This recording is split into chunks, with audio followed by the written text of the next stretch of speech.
మావయ్య, కీర్తికప్పుడే పెళ్ళొద్దు.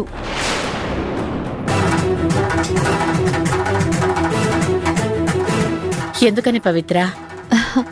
కీర్తి ఇంకా చిన్నపిల్ల, అంత మెచ్యూరిటీ లేదు.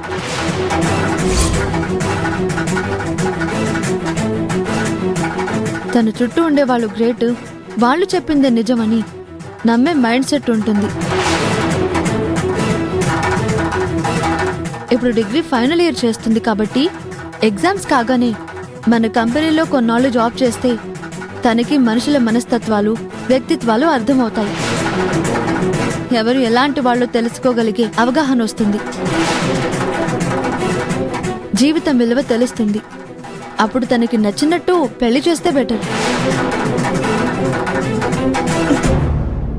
నా గురించి ఎవరు ఎలాంటి సలహాలు ఇవ్వాల్సిన అవసరం లేదు.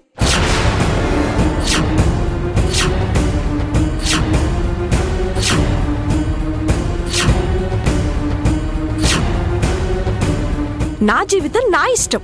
నా కెరీర్ని, పెళ్లిని ఎలా డిసైడ్ చేసుకోవాలో నాకు బాగా తెలుసు. నేను నాకు ఇష్టమైనప్పుడు పెళ్లి చేసుకుంటాను, లేదా మా డాడీ ఎప్పుడు చేస్తే అప్పుడు చేసుకుంటాను. నా నిర్ణయం నాకు మాత్రమే సంబంధించిన విషయం. అనవసరంగా ఎవరు పడితే వాళ్ళు నా విషయంలో తలదూర్చి పెత్తనాలు చేయాలని చూడొద్దు.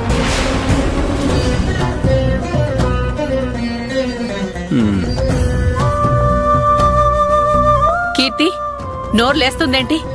సైలెంట్ గా ఉండు. లేదు సీతమ్మ, నేను మాట్లాడి తీరుతాను.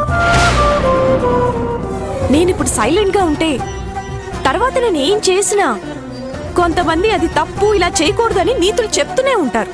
అది నేను భరించలేను. ఇప్పటికే చాలా ఎక్కువ మాట్లాడావు కీర్తి.